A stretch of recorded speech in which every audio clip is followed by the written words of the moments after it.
Did the Trump assassination attempts, did they change Donald Trump? Tucker Carlson seems to think that that is the reason that he is a neocon now. He is a war hawk. He is an enthusiastic tool for Israel, that it was the assassination attempts that did that. We're going to look at that. He had a man on there yesterday, his show he released, and they went through the assassination attempts and everything behind them, and a lot of stuff was brought to light. What they proved, and what I think they demonstrated, was that the attempts were actually legitimate. They were real. People cannot say that what happened in Butler was fake and staged. If you watch the whole thing and everything, the evidence presented, you can't come away thinking it was staged and faked. But what Tucker extrapolates from that is that is what changes Donald Trump. Something. Is someone pulling something over him, coercing him, blackmailing him? Somehow, that Israel might be behind it? That's what it seems like Tucker is saying. But let's actually take a look at this. Somebody to hit you in the ear with a 223 round, you'd say, these guys have to go. Like, you failed. Your one job is to keep a sniper from shooting at me, and you failed. But instead of doing that, Trump promotes the guy? I have no good answer for you as far as that goes. I mean, I'm tormented by it. Yeah. Especially considering what happened after, where Trump gets effortlessly elected and then becomes this crazed neocon. He becomes the one thing he said he hated. Mm-hmm. There's a total change in Trump. It is worth mentioning that Susie Wiles and Sean Curran were both involved in what I would argue like a psyop on Trump to make him think the Iranians were out to get him. And this is after the Ryan Ruth event. They actually tell Trump that the Iranians have smuggled missiles into the country and they want to shoot down your plane. So that right there, he promotes the guy. He obviously goes quiet. He's not pushing this to be investigated, which seems weird, but it's like he's moved on. That's how I just see it. He's moved on. What for him to find out what really happened when he probably knows what's going on, what happened there. He doesn't need it to be like everything public. He's very tight-lipped about a lot of things. He doesn't he's okay with him knowing certain things. And that's why I think the struggle for all of us, that we want to know exactly what's going on. What happened those days? What was the breakdown? What was the failure? Why are you not pushing this, Mr. President? I feel the same way.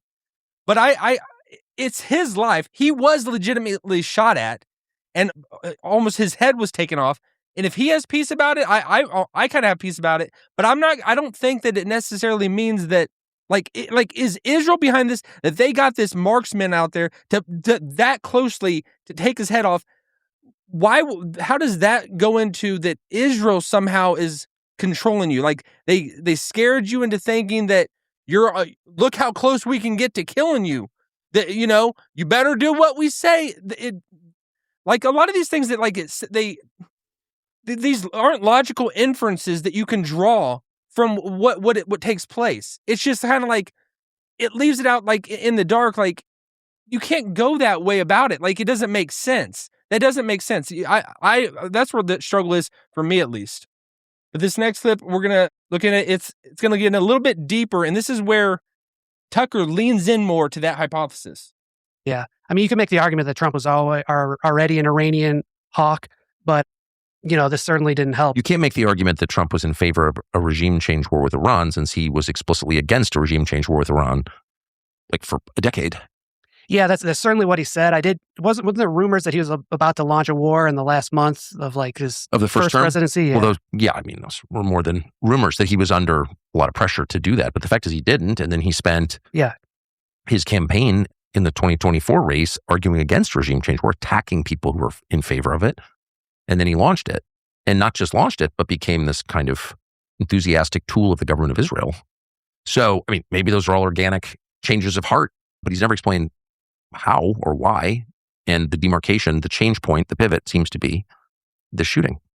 To make it that leap, that it seems like a very strong leap, and you could see that Tucker looked like he was a little bit on his heels when this man brought up that Trump, you could say that he was always kind of in favor of going into Iran or making these changes. I mean, we have a footage of Donald Trump from the 80s giving out his points, his displeasure with how Iran has this supreme power over us, and these people are controlling us, that they can exert this much influence over us in the United States, that they can control, because we all knew that the Strait of Hormuz, that it could be closed down, that they would do that. That's what they would lean into. But Donald Trump, he did something that the U.S. presidents before him always talked about, always hinted at, were always knew that was going to happen. That was President Obama, whenever he left office and handed the reins over to Donald Trump, he thought that his fear was going into a war with Iran, because he knew that it was eventually gonna take place, because this regime, this group over there, the people that are in leadership in Iran, if they got the nuclear weapon, if they really did, I know it seems like that it's not even a real thing, because it seems like just talking points. I know it seems like that. But if you really sit back and if they had a nuclear bomb, this isn't like other countries, regular countries and dictatorships out there having one, that these are like in their ideology, it's to bring like global catastrophe, usher in, the final imam or whatever it is, like their end times. It's like they want to, like, because if chaos brings in their Messiah, who brings in their final like judgment on the world, like it's like the diametric opposite of what Christians believe. Or it's like we almost see that as Christians, that like the end times, the Antichrist, like Islam and Muslims, what they do in controlling the world is like they fit that narrative. But it's like Muslims, I'm talking about these crazy radical Muslims out there, these Shiite Muslims that want the end of the world. That's why it's like us being in war with them. There's no getting into come to the negotiating table with us. Well, let's try to work around this, come to some middle ground. Like they want to destroy us. They want to first annihilate Jews, annihilate Israel, but then they see us as backing Israel and standing and supporting Israel. They call us the great Satan. So it's like if they really did get this power to unleash a nuclear bomb or to threat that over us, we would not have any more cards. It would be going into war. Like all nuclear bombs, missiles would be firing, because Iran would be dropping them. They would be sending them. That's how I see it. And I think that is what Donald Trump cares about. He knows that could actually be a reality. And that's why he stepped into this. The whole Israel thing, Donald Trump in his second term, he has a lot more flexibility that he did not have in his first term. And you could say at the end of his first term, he was already gearing up to that because he thought he was going to be reelected. And that would have happened immediately, probably in 2020, 2021, in his second term, if that would have taken place. But then he didn't get elected. But now he's not facing re-election, so he has this, he can be who he really is. I think that this is who he is. He's standing. He understands what Israel is.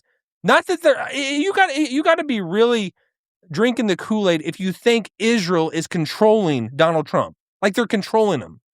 That doesn't make sense at all. And it's like these narratives, like these conspiracy theories, like that Netanyahu is somehow orchestrating these assassination attempts, and to say, look how much power we can have. We can take you out in a second. We can have someone nick your ear. Look how close we can get to it.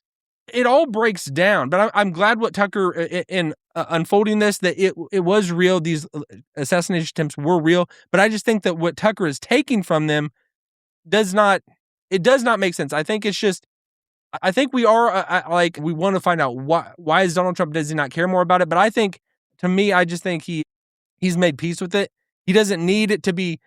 He doesn't want things hindering his agenda as being president in this term. I think that's what we're seeing a lot of things. The whole even Epstein thing, that I was upset about that he tried to hold back those files being released, that he got in the way of that. I just see it as him being pragmatic. He doesn't want things to mess up his agenda and what he wants to get done in his term. And he sees little things that get in the way. He stops them like that. And he thinks that could be a thing that would just steamroll and become huge. That's where I see it on that. But let me know what you think. Drop a comment and let me hear what you believe on this topic. All right. Have a good day. See y'all, everyone.